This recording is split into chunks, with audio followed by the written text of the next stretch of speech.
Welcome back, viewers. We've now been joined by a guest who is Mr. Gajo, Habib Gajo, who is a public affairs analyst and also a BDC expert. You're welcome to the studio this morning. Thanks for having me, Annabelle. It's a pleasure to have you in the studio. Olamide, you called me Annabelle. Olamide, pardon me. It's okay. All right, viewers, this is also the segment where our phone lines are now open for you to join the conversation this morning.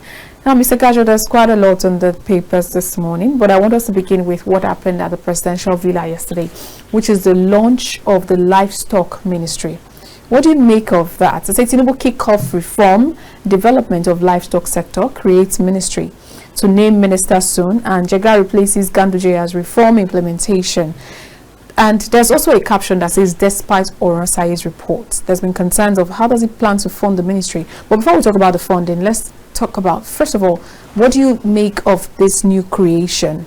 Is it truly something to stem the farmer headers crisis, or what's the way to go? They call it some sort of agricultural boost.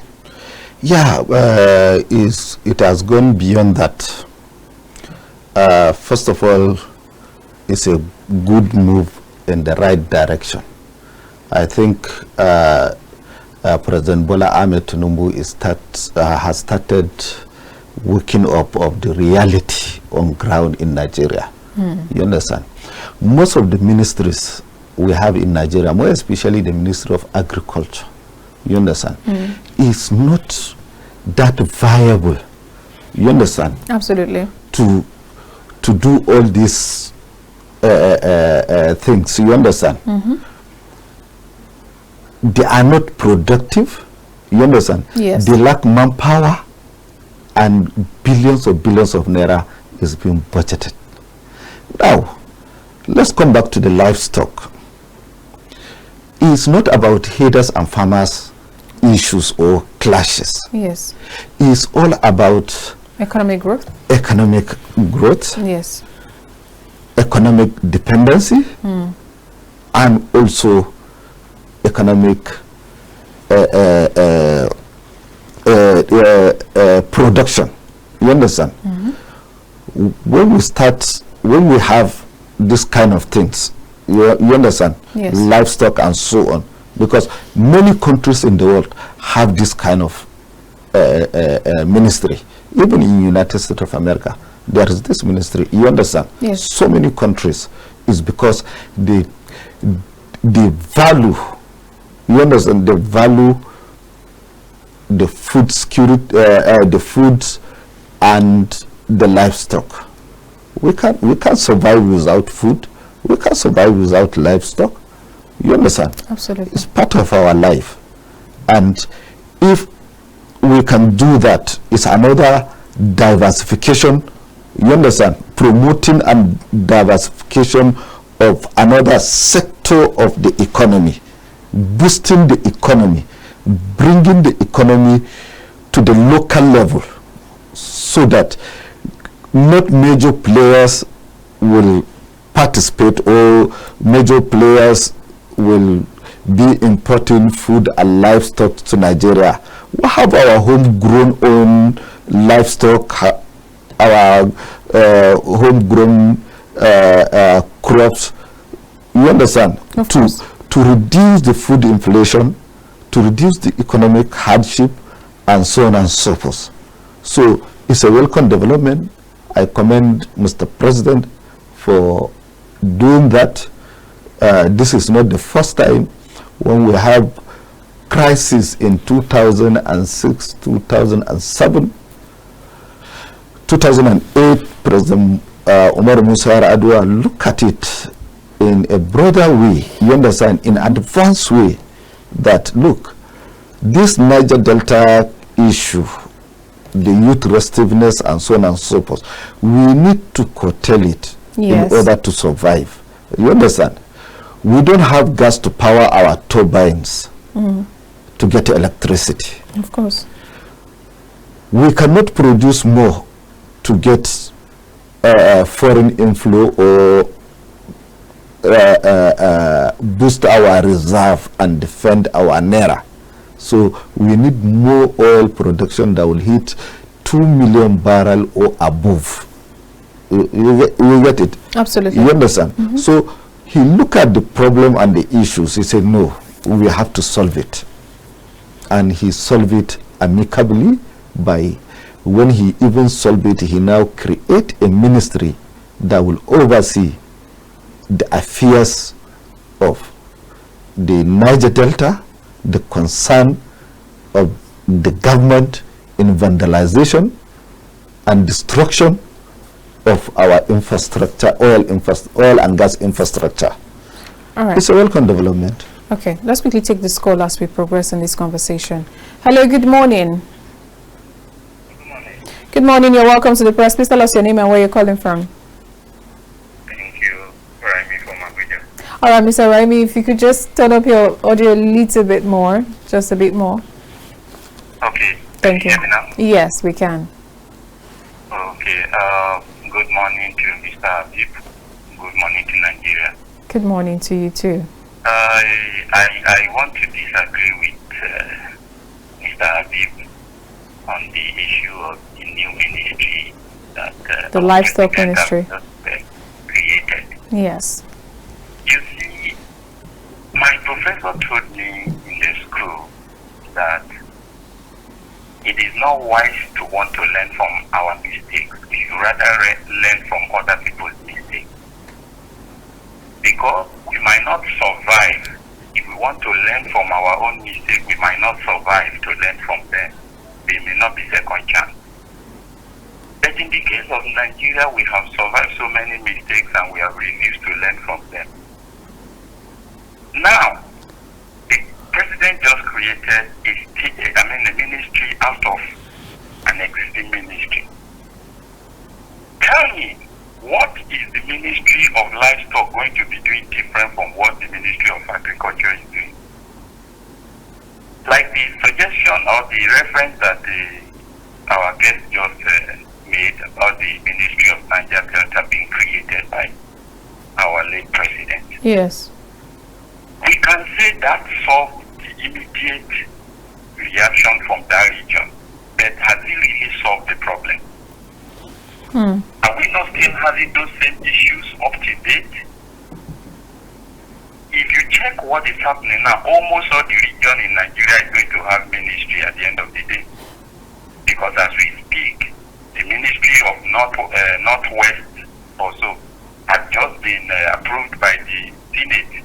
They are waiting for the president's assent. At the end of the day, we are going to have 6 ministries overseeing 6 regions of Nigeria. How do we solve this problem?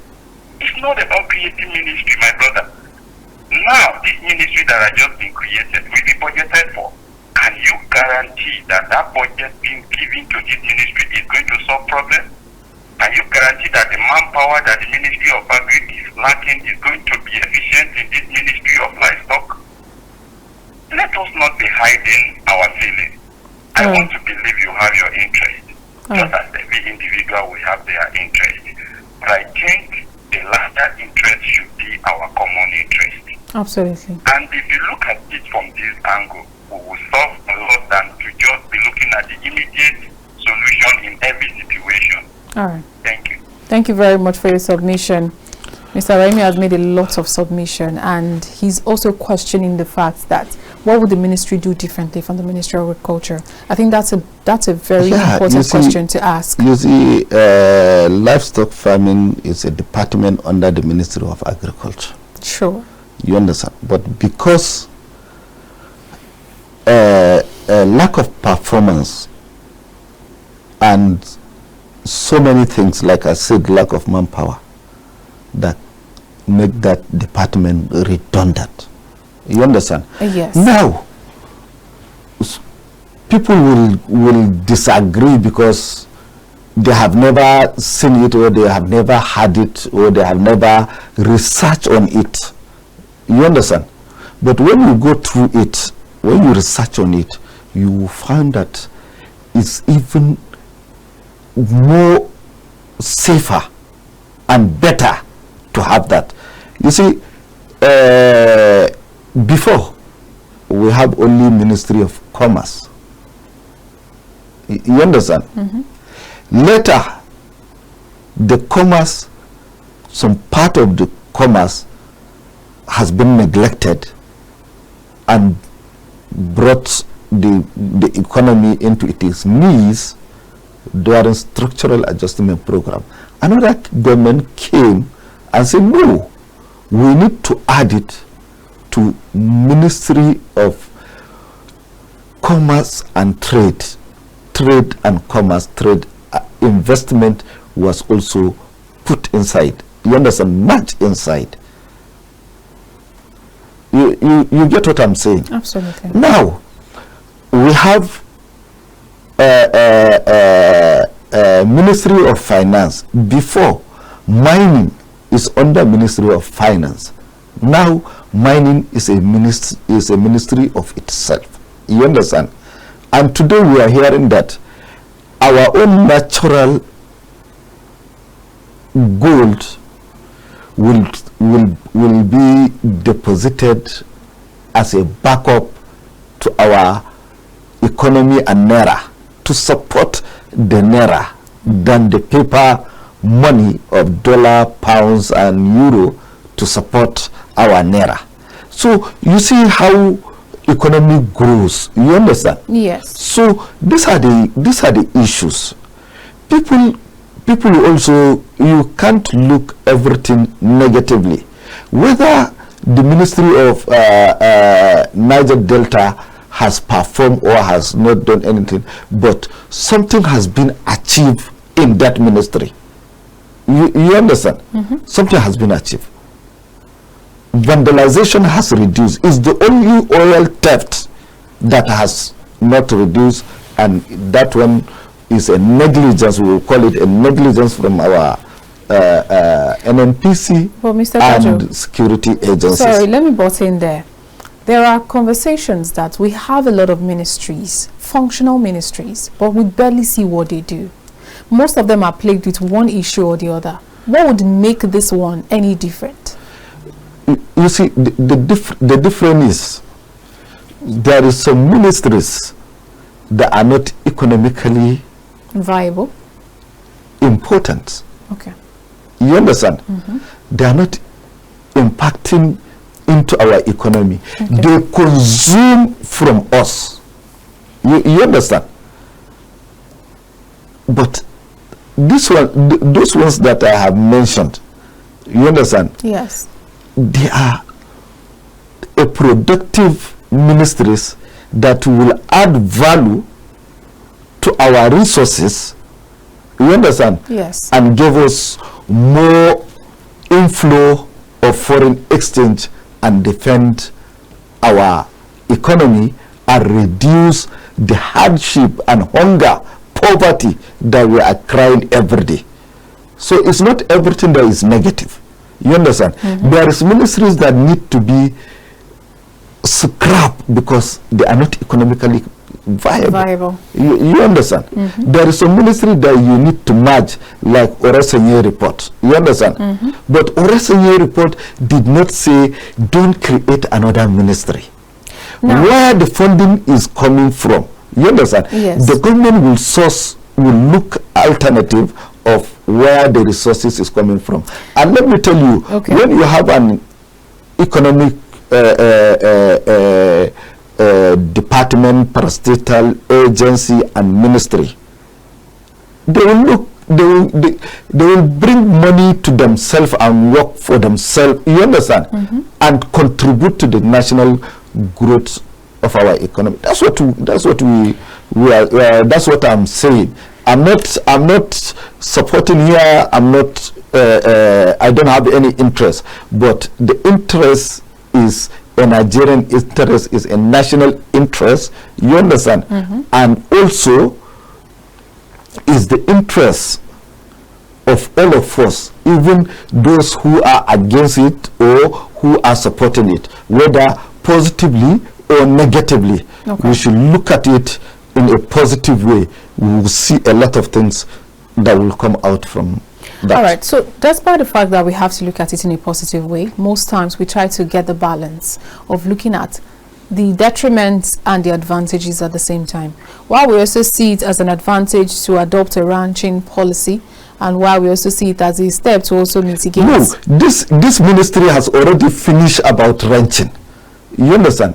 It has finished about ranching. No, it has taken care of farmers, headers. I'm heading somewhere, so that's why I'm mentioning some of those advantages that we see here. Despite knowing that, okay, this is going to take care of ranching policy, it's going to take care of the issues between farmers and herders, but there are also questions of what happens to the funding. Even though you say we shouldn't look at it, this is like asking us not to look before leaping. Because it would mean that some way, somehow, there needs to be some funding coming in to support this organization, this ministry. Olamide, let me highlight what I have said. Okay. In 1999 to 2003, okay, when the Nigerian government realized only police, force CID, yes, and Interpol cannot fight the corruption, crime, you understand, and economic sabotage, they now created EFCC. At that time, Nigerian government or the presidency don't have money to sponsor to inject in that EFCC. Okay. But when they kick up, the money start coming, funding start coming. You understand? Today we have EFCC functional. Whether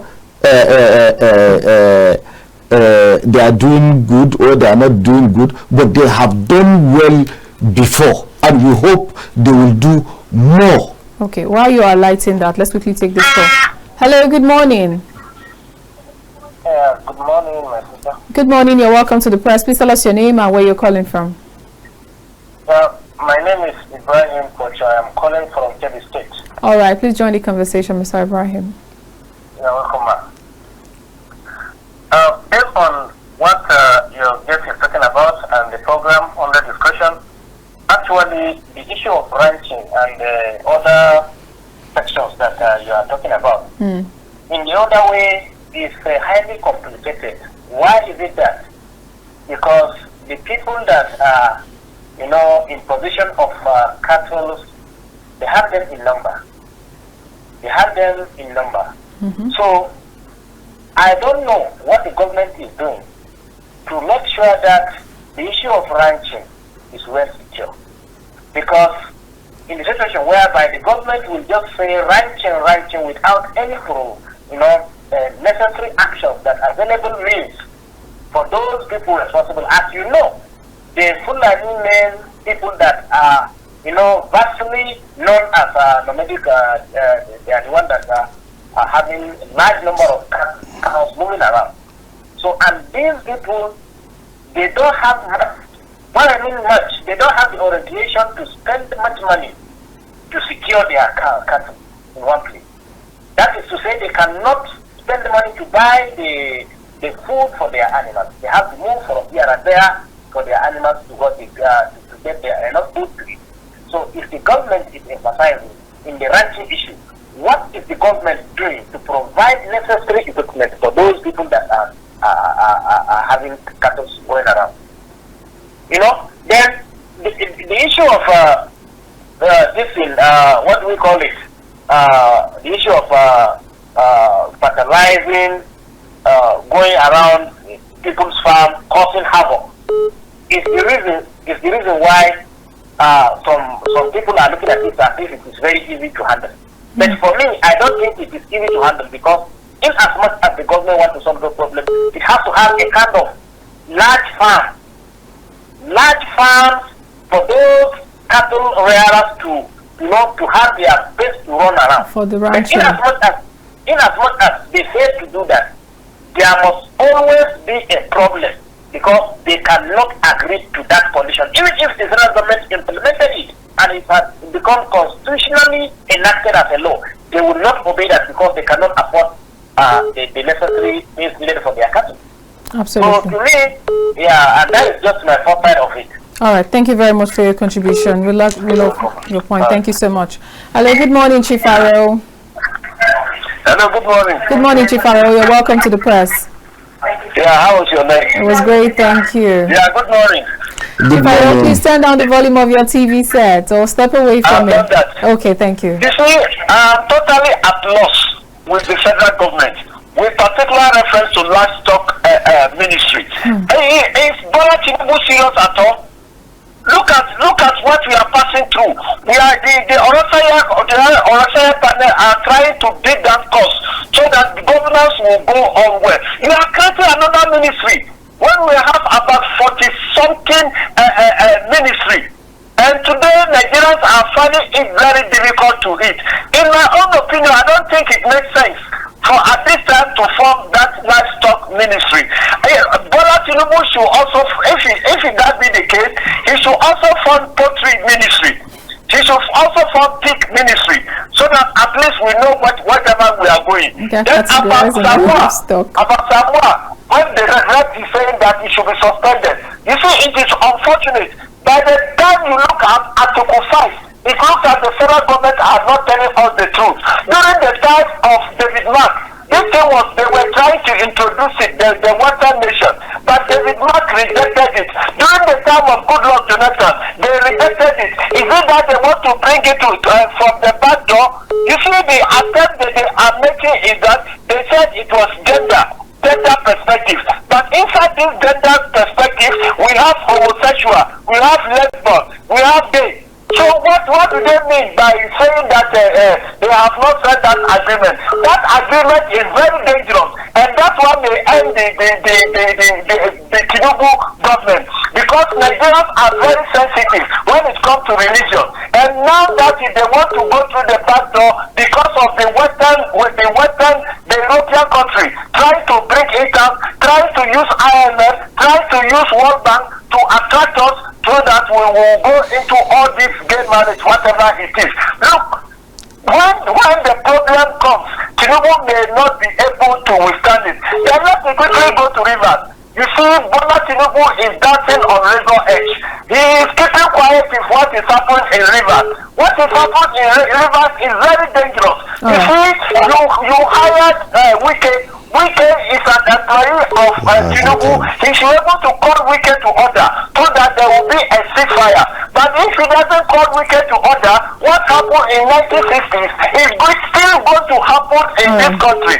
Wike should know that. Wike came on the platform of the wife of Goodluck Jonathan, President Jonathan. Somebody put him there. Today he wants to make it ungovernable for Fubara. That is why all the elders of Rivers are today supporting Fubara.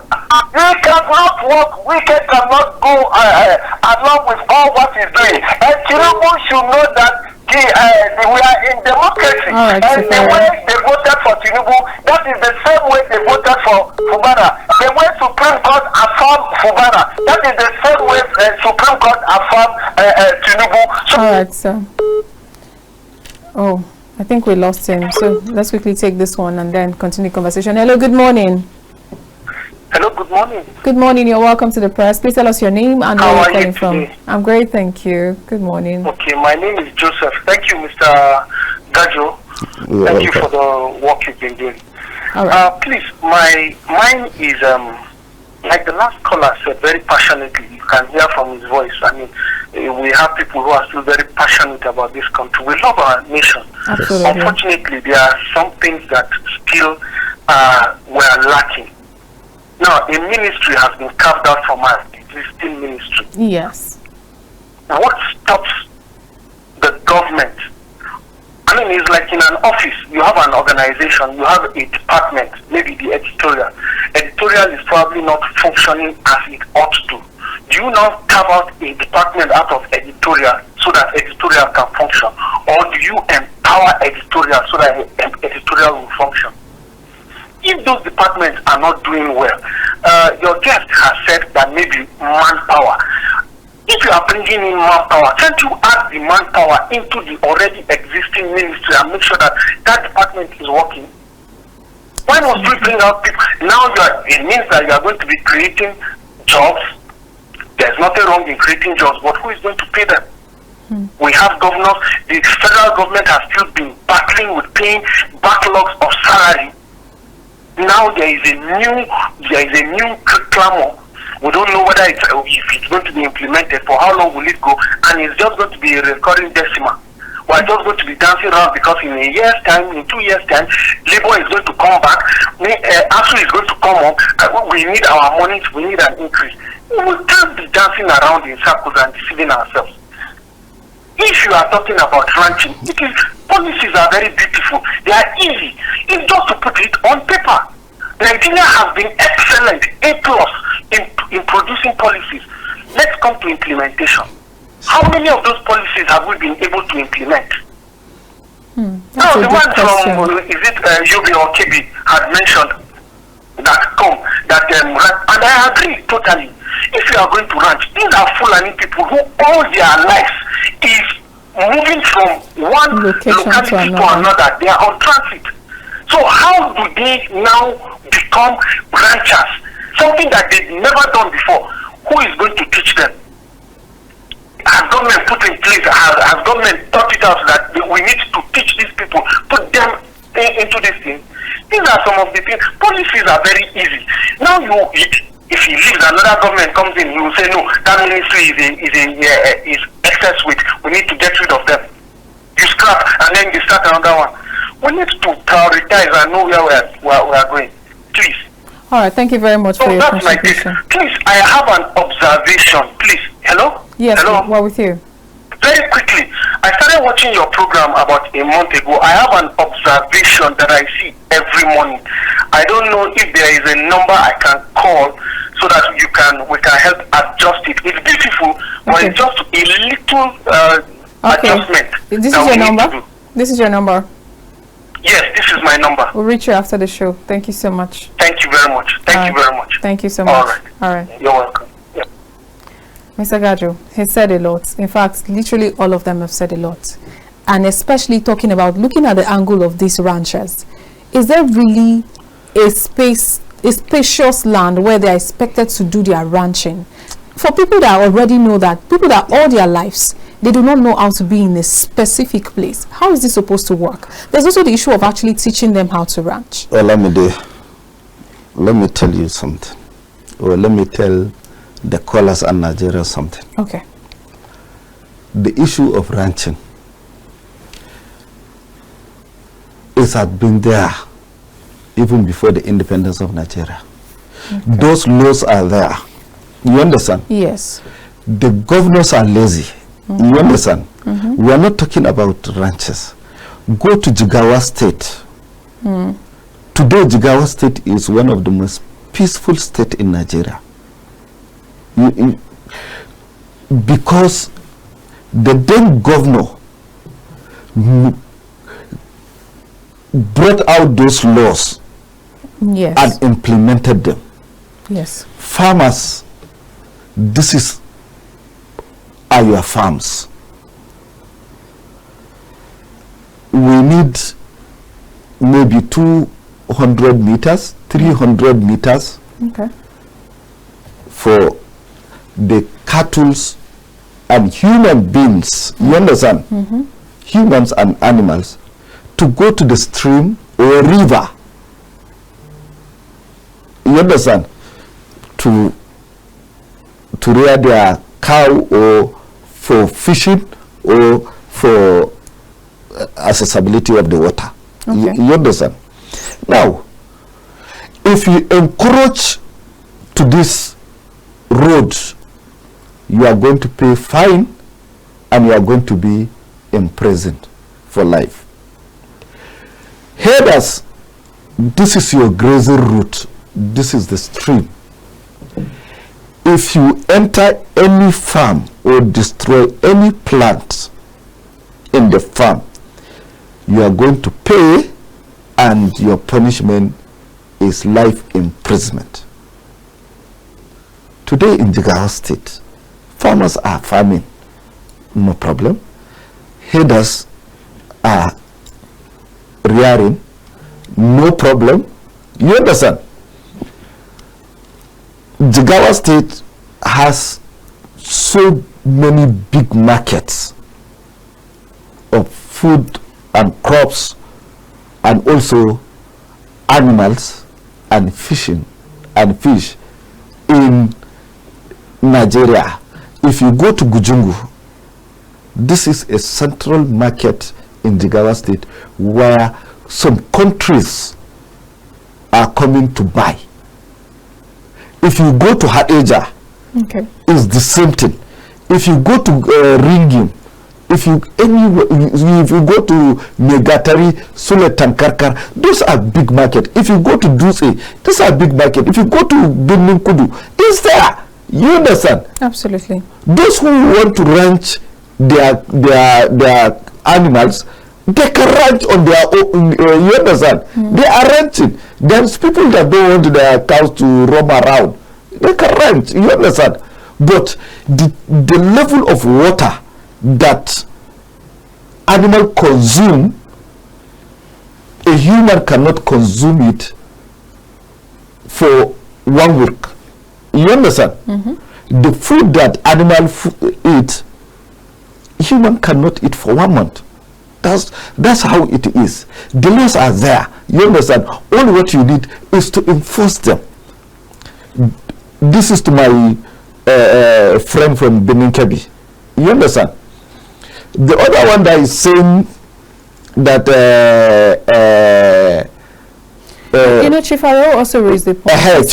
He said Nigerians are suffering. This is not the time for this. Creating more ministries that will cost money. That is why we need this ministry.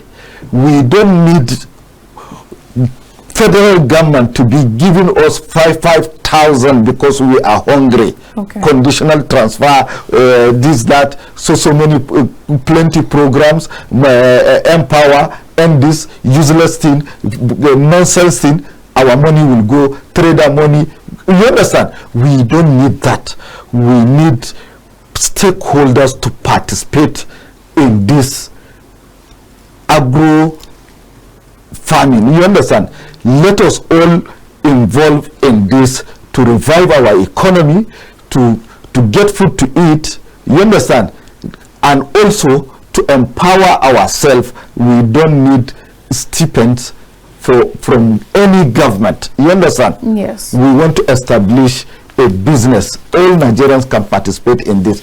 It's not meant for few people.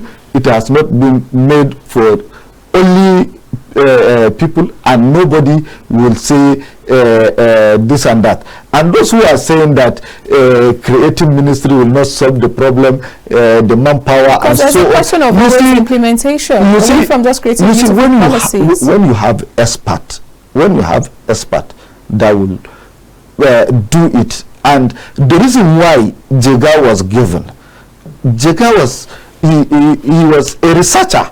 You understand? When we are having problem with our electoral processes in Nigeria, President Umar Musa Yar'Adua created ways committee, electoral committee. Jega was part of it. Most of the initiative, he brought it. And later, he became the INEC chairman, and we have seen the reform. You understand? These are the things. When you have a right man in a right place, you expect things to move. You understand? So you believe that this is going to move? Yes, it's going to be well for Nigeria. Let's quickly take this call. Hello, good morning. Good morning, how are you? Great, thank you. You're welcome to the press. Please tell us your name and where you're calling from. My name is Liberty. I'm calling from Abuja. All right, please join the conversation, Mr. Liberty. Yes, I would just want to ask, my own is a quick question, just some questions. One is, I think that the Federal Ministry of Agriculture has livestock department. Yes, it does. And if the Federal Ministry of Agriculture has livestock department, now where do you place the department when you create Ministry of Livestock? Again, where is livestock domicile? Is now livestock different from agriculture? Because I seem not to understand. However, you argue that the law establishing grazing routes still exist? Don't forget that those laws were made when we have not had serious urbanization. In some of those routes, however, houses are already there. Are you saying that you need to demolish those houses for you for grazing routes to pass? Now my last question that I would want us to have real conversation around it is, what happens if a state governor, like we have in Benue State, for instance, and I know that Enugu is about to do the same, if they pass anti-open grazing law, and you have a grazing route that passes there, what are you going to do? Final question, is ranching, is livestock business a personal business, or is it communal business? Because I think that the ruling elite who own this livestock need to agree and need to realize that you need to make investment into it. You don't just buy cow and release them on the street, and you do not want to take the responsibility of ranching your cows. I think these are the conversations we need to understand. It's not about being emotional, it's about being factual, about the discussion. Yes. Thank you very much. All right, thank you so you. much. Even though you said a question, but you gave us like 3 to 4 questions already. No, we are used to it. In social sciences, there is nothing in social sciences than anarchy. You understand? So all his questions is one question: ranching, grazing. You understand? Absolutely. Now, I'm talking about Mr. Aremu's Chief Areu contribution. You understand?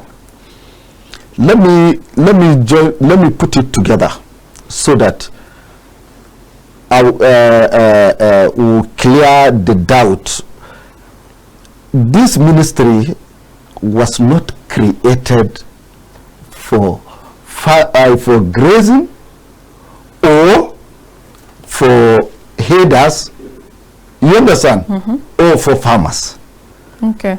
It's not been done by any personal interest. It has been done based on national interest. Okay. Is it Mr. Arewuda said that what of poultry, fishery, and so on and so forth? They are among, they are inside. Yes. You understand? They are inside the livestock.